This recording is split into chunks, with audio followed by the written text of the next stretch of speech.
Bonjour à tous et bienvenue dans ce nouveau numéro de la météo du Bitcoin. Nous sommes mardi 7 décembre. Je m'excuse pour le brief d'hier. Je me suis aperçu que la fin était coupée, donc je n'ai pas pu vous saluer. C'est pas grave, l'essentiel avait été dit. On se retrouve donc aujourd'hui pour faire un point sur la situation. On va regarder ce qui se passe rapidement. Ce sera un brief très rapide ce matin. En daily, eh bien, nous sommes dans le retracement, bien sûr.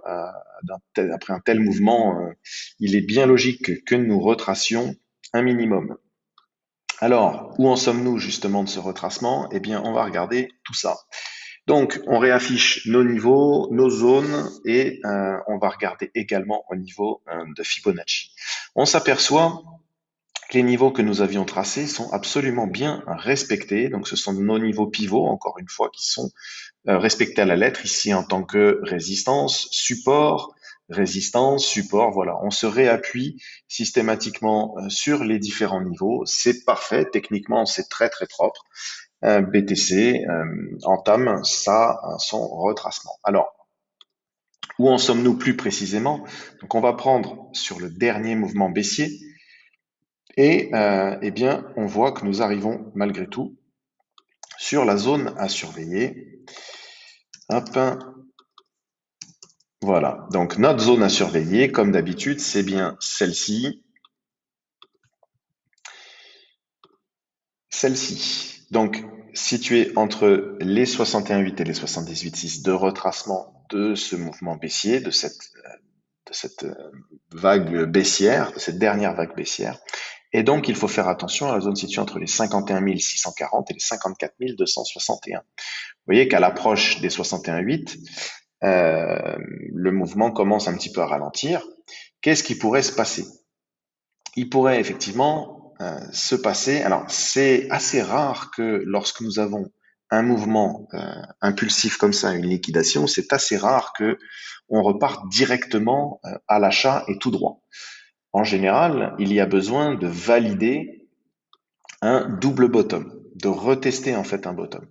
Donc, BTC est en train de se restructurer, mais on peut tout à fait envisager un scénario comme celui-ci, donc retour sur les 61,8, on se fait rejeter et on vient rechercher, peut-être ici, alors peut-être pas les mèches, parce que les mèches ont bien été rachetées, mais on voit que ce niveau des 49 300, 400, ce niveau des 49 400 a l'air d'être bien travaillé. Hein. Il a enfin 49 000, hein, en gros 49 000, 49 300.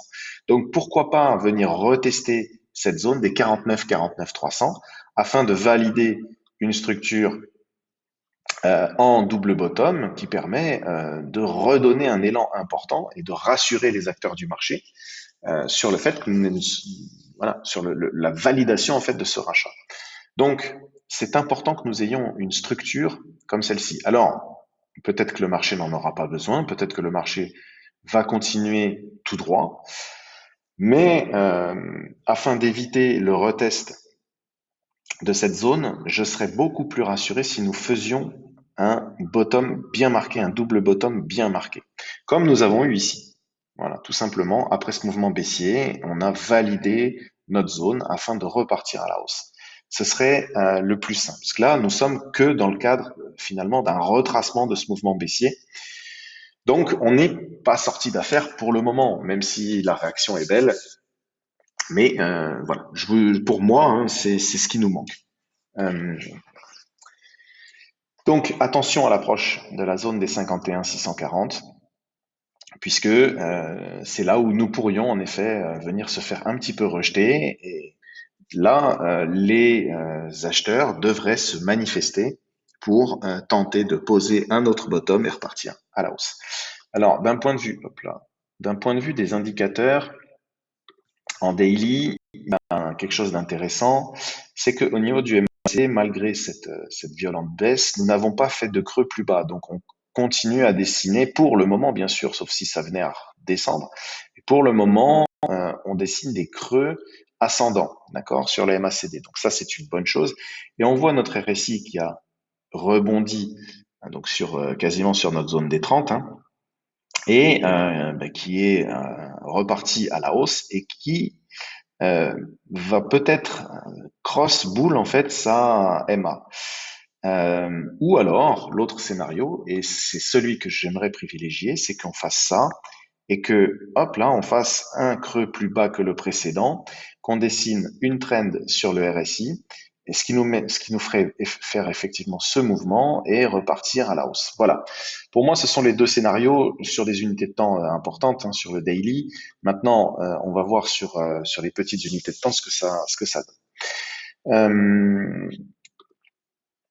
Alors également en termes de Fibonacci, si nous avions vraiment trouvé un bottom ici, les targets sont un petit peu plus hautes. Les vrais targets pour qu'on soit à l'abri, euh, c'est hop là, voilà, la vraie target pour qu'on soit à l'abri et elle tombe dans la zone des 61,8, 78,6 du dernier mouvement baissier. Je vais vous le remettre. On est ici, voilà. On a les 38,2.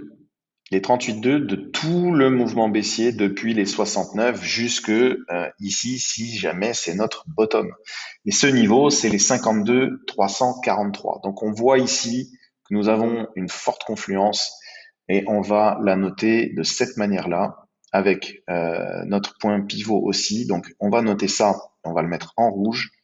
C'est notre forte zone à passer sur BTC.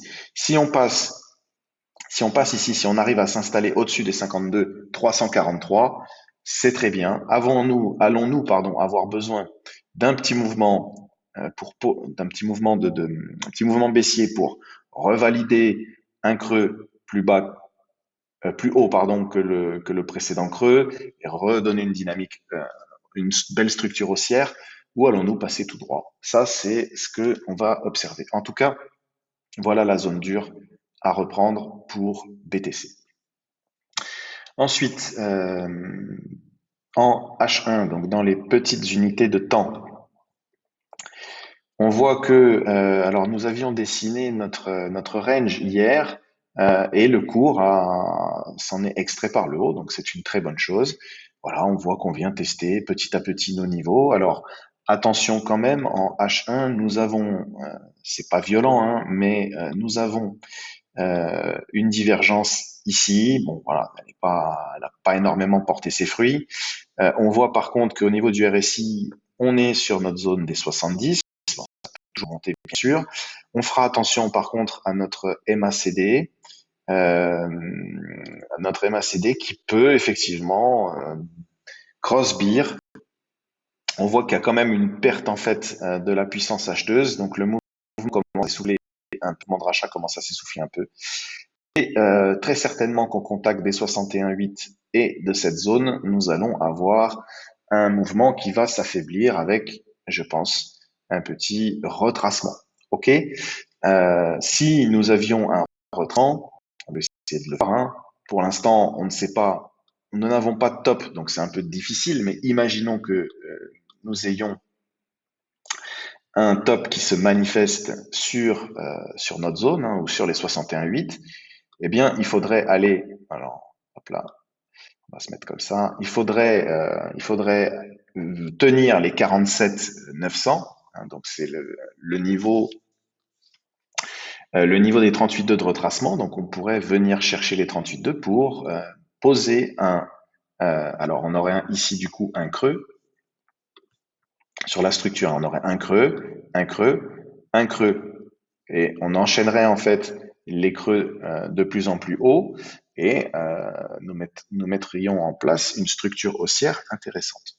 Voilà, pourquoi pas. C'est ce qu'on va surveiller dans les heures à venir, les heures à venir. Ok, donc voilà comment je vois l'évolution de BTC. Pas plus à dire pour le moment. On va juste aller vérifier. Ah oui, non, je voulais vous parler, pardon, de ça. Donc les CME. Donc les CME, vous vous rappelez, nous avons un gap à combler. Alors on voit que, eh bien hier, on a parfaitement tenu notre MA200. Donc, les institutionnels tiennent en général. Hein, la MA200, c'est un indicateur qui est extrêmement regardé par les institutions et on voit qu'elle a été parfaitement tenue. On a méché en dessous, c'est assez classique, mais la clôture s'est faite au-dessus. Et puis, ben, il y a ce gap, hein. Donc ce gap avec le corps de bougie au 53 500, mais on voit qu'on approche déjà là de la mèche. Et la mèche est au 51. On est pile dessus en fait, hein. On est au 51 700, 51 650. On est pile dessus, pile sur le gap. Donc voilà. Alors en général, on va aller chercher le corps, euh, le corps de la bougie. Je dis bien en général parce que c'est pas tout le temps vrai, mais bon, ce serait beaucoup plus significatif si effectivement nous venions à chercher, à combler jusqu'au corps de la bougie. Voilà. Au niveau de TH, lui, bien écoutez, il continue son chemin, il continue sa route. Donc même chose. Alors on va, hop là, pardon, j'en vais enlever ça. Et on va tracer notre fib. Avec ça, on va la mettre en rouge également. Voilà. Et notre fib, on va l'élargir un petit peu. Voilà, pour que ce soit plus clair. Donc lui, ETH, bah, il est clairement dans sa zone. Donc retracement de tout ce mouvement baissier, retracement jusqu'où? Jusqu'à la zone des 61,8, 78,6. On est en plein dedans. On est même sur les 78,6 et on voit que pour le moment, les 78,6 font office de résistance. On voit que le cours, depuis 1, 2, 3, 4, 5 bougies, n'arrive pas à clôturer au-dessus. Alors, on a une bougie H1 qui vient de commencer, donc on va voir. Même constat que sur BTC, une perte de force acheteuse, le mouvement s'essouffle, divergence. Notre indicateur de stochastique qui commence à être en surachat.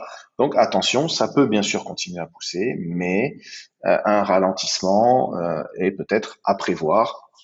Le mouvement de retracement est quand même important, hein, puisque en très peu de temps, nous sommes allés rechercher cette zone. Si on passe, eh bien c'est parfait. ETH sera prêt à aller beaucoup plus haut. Voilà. Rien de plus à dire pour le moment sur les charts. Par contre, ce qu'on peut voir, c'est que donc nous avons notre ratio. Donc là, on est sur BTC USDT en perp sur les contrats futurs. Donc en 1 heure, nous avons bien vu la baisse de l'open interest. Donc l'open interest monte un petit peu sur ce mouvement. Mais le ratio long-short baisse, le funding baisse, donc les gens ont plutôt tendance à shorter ce mouvement. Donc, qui dit un short de ce mouvement, eh bien, nous avons des liquidités qui s'accumulent au-dessus, et donc le marché va tout à fait être en mesure de pouvoir engager un rallye haussier pour aller chercher ces liquidités. Euh, voilà, donc tant que le marché se charge en short, c'est une bonne chose parce que on va tenter d'aller vers le nord. Donc, est-ce qu'on va redonner un mouvement pour inciter encore plus les gens à shorter en espérant break les supports ici, hein, voilà, le support qu'on a vu sur les temps inférieurs et dans les briefs précédents. Mais il est possible effectivement que nous fassions un petit mouvement baissier, les shorters entrent en confiance, se disent c'est bon, ça va break, et hop, on squeeze. Ça, c'est tout à fait possible en termes de psychologie de marché. Bon, ce qui est bien, c'est qu'on a un funding qui redescend, hein, on voit bien, hein, on va certainement repasser dans le négatif, et ça, c'est une bonne chose pour installer un rallye haussier, à savoir qu'également, notre indice de Fear and Greed reste dans la peur. Donc, malgré le fait que BTC retrace, malgré le fait que le marché soit dans le vert depuis depuis 2 jours, eh bien, notre sentiment de marché est toujours dans la peur, et ça, c'est une bonne chose. On voit que on reste là, et c'est dans ces zones et dans ces moments-là que le marché est capable de poser des bottoms. Voilà, j'ai fini pour le moment. Je vous souhaite une excellente journée. Je vous dis à demain.